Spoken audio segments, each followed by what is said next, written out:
my name is Alexandra Kill. Welcome back to the Feisty Ferret Business. As you can see, the boys are out. If I'm ever in this room, just assume they're out, because if they're not, they'll be making a ruckus.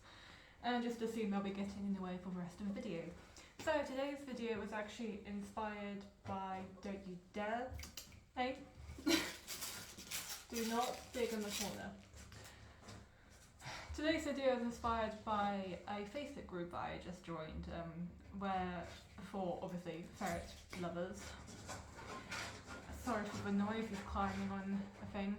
And it's mostly US centric. I'm based in the UK, so it's quite interesting to see how, because I'm also in a UK ferret lovers group, so it's very interesting to see the difference in attitude, I guess, and accessibility of ferrets, because they're not very common in the UK, whereas in the US you can buy them in pet shops. But anyway, and the first thing I noticed is actually how, and this is going to sound awful, but how ignorant a lot of people were. There was so many posts of people saying, hey, I just got my first ferret, what do I feed them, what is this cage okay, what do I do? It's like, I don't know if it's just me, but it feels like the most responsible thing you can do before getting any pet is to do as much research as possible on them, including things like what cage you should get, what food you should get, etc.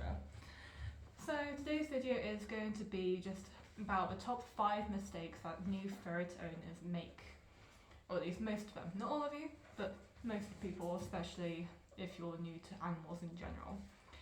Number 1 is going to be not getting the right food. So food with ferrets is a little tricky because everyone has this divide over whether you should give ferrets kibble, like cat food, dry cat food, or feed them raw, like raw meat.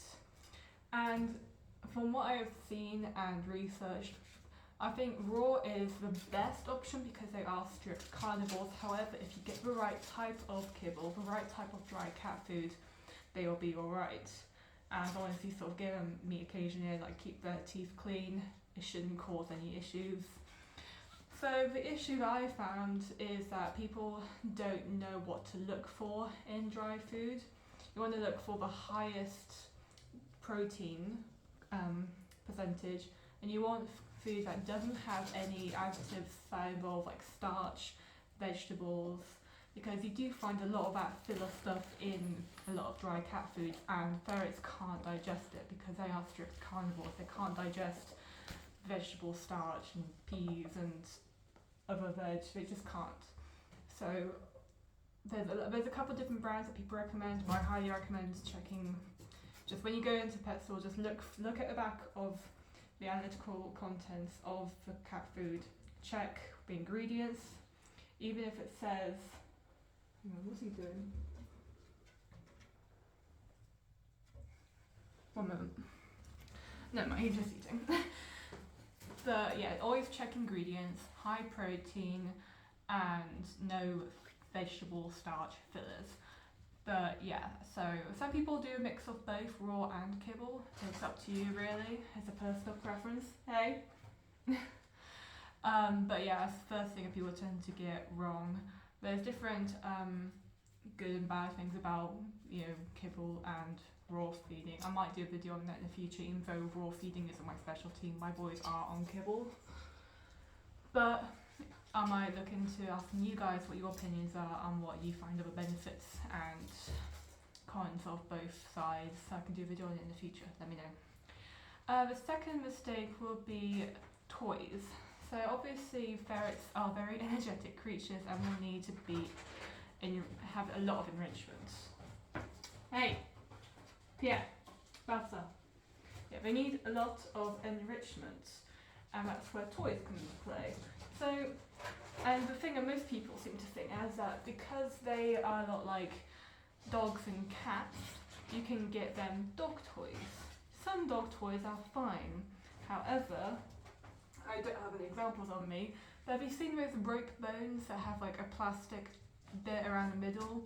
Plastic and rubber are no-go for ferrets. And not all ferrets will chew. Mine don't. I was really worried about my wires being exposed, but they don't go for them. Some ferrets don't chew, but because they do tend to gnaw on things a lot, and they do have sharp teeth, and they do really go at it when they're playing, overall they will usually end up biting bits off. Although it might not seem like a lot, it might just seem like a little bit. The inside their gastro system is very, very complicated and very easily blocked. So even just one little bit of plastic can give you a blockage, which could be deadly for these little guys.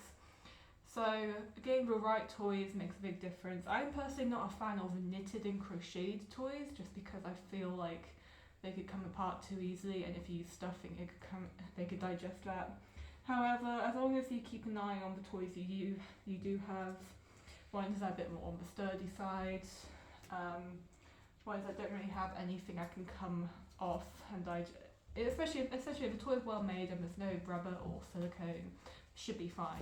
Just no matter what toy you have, keep an eye on your ferrets while they're using them, because any toy can be, if it's damaged enough, can be deadly. So yeah, keep an eye on them. The third one is vet care. So this is going to be more about my experience in the UK. I don't know much about what it's like in the US. However, in the UK, ferrets are not a common pet compared to every other small animal out there. Like, I think hedgehogs are more popular.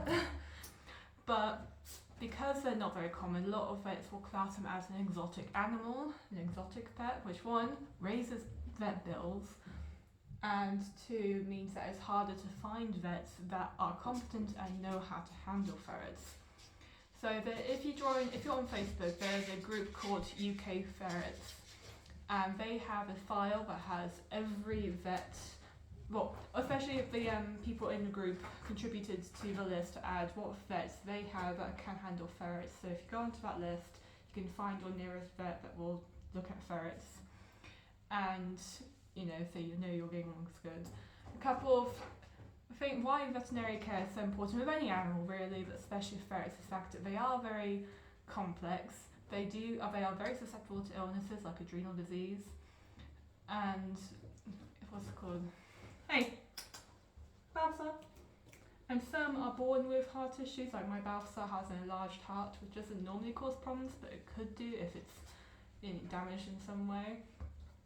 But because they are easily susceptible to illness, and if females aren't spayed, they'll stay in season, and if they're not taken out of season, that will kill them.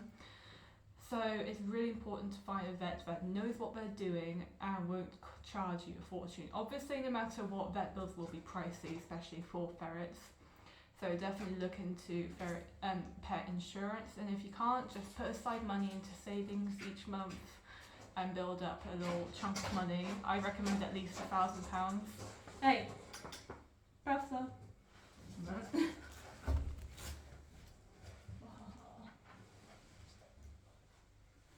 I would recommend at least £1,000 start off with, because in some parts of the country that the bills can get very high, even just for basics like getting the snip for the boys. Luckily, where I am, my vet, it was only £60 to get them castrated, which is quite cheap compared to a lot of places. I've seen some places quote up to £200 per animal. So yeah, it does depend again on the area, but find a vet who knows what they do. One way you can spot if someone doesn't know what they're doing is, so when I went to get Pierre castrated, when he was a bit younger obviously, the receptionist on the phone said not to feed him for 24 hours beforehand. No, like not to feed them overnight, which is common for cats and dogs perhaps, I'm not sure. But if you know ferrets, you know that you can't do this to them, because their blood sugar will drop very quickly and they will become very ill and they could die. One moment. Okay. However, I asked her if I could speak to the vet who would be performing surgery, and he told me, no, don't do that with ferrets because it's not good for them. They do not work the same way as a cat does.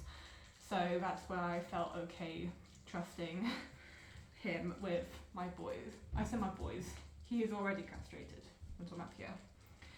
So yeah, vet care, very important. I'll do another video on finding a good vet, going through what to look for, prices and all that, but overall that's just a big mistake. And people often find a vet before you get the pet, is what I say.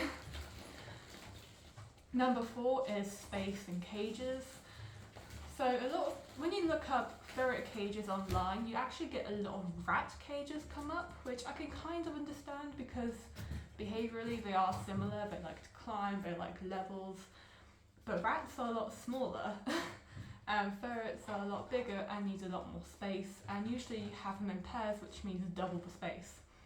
And a lot of cages are advertised as rat, chinchilla, ferret cages are usually not okay. The most popular ones are the feisty ferret cage and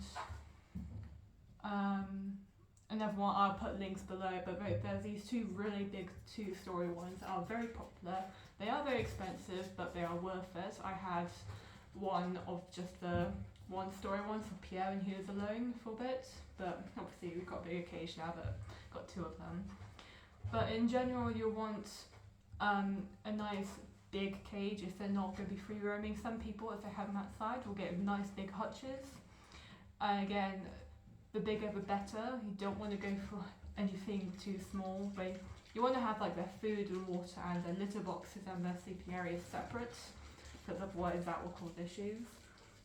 If you're going for an outside hutch, have one with a sturdy floor, because otherwise they will dig their way out. And make sure that you can attach bowls to them, because they will tip bowls over, and bottles are not good for them.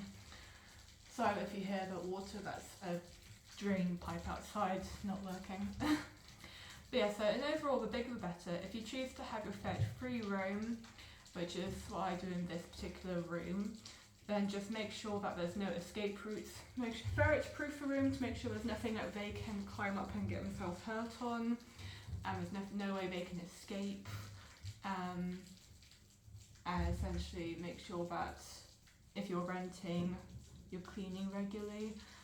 But overall, it's just a lot of people will get cages that are way too small and then wonder why the ferrets are so angry. And if you are putting them in a cage, make sure they have at least 4 hours outside the cage every day, otherwise they will get moody and it's not good for them to be cooped up inside. They may sleep for a long time each day, but the time they are awake, they need to be running and playing, and you can't do that for just 2 hours. So yeah. And number 4 would be company. Some ferrets are okay on their own. Some of them, like the breeder that I got Pierre from, Pierre's dad, Groot, is mostly on his own, and he's happy, he's completely fine. And after Pierre's sister went back to the breeder, Pierre was okay on his own. He didn't show any signs of distress or upset, he wasn't showing any signs of illness, he was okay. However, the moment I got him Balthazar, he has changed so much in a good way. He's become so much more playful, I am ducking so much more, and it's something I just couldn't replicate with just me playing with him. Ferrets are naturally social creatures. Sometimes, like I said, sometimes there are examples of ferrets that will prefer to be on their own, and it's usually ferrets that have been through trauma early in their lives, or ones that have been bullied or like for runt of the litter. But as I say, for all of fun, always get them with at least one friend. Pairs are better than solo ferrets. And if you are going to introduce a ferret to a new ferret to your solo one, keep an eye on, because depending on how long they've been alone for and how old they are, they may react differently. I'm lucky that Pierre just collected instantly a Balthazar, but it's not always the same for lone ferrets that have been alone for too long. So the best way to overcome this immediately is to just get 2 ferrets from the outset to avoid these issues. Alright, so those are the top 5 issues, top 5 mistakes that new owners tend to make. If you have made any of these mistakes, it is okay. We are susceptible to mistakes. The only thing that makes them worse is not learning from them. So if you find that you've done any of these, or you have done in the past, or you're doing them currently, it's okay. You can easily change your behaviour. You can easily change it now. It is not an issue.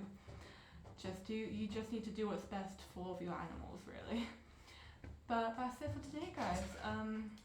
I'll be bringing another video tomorrow most likely, and I'll see you in the next one. Bye!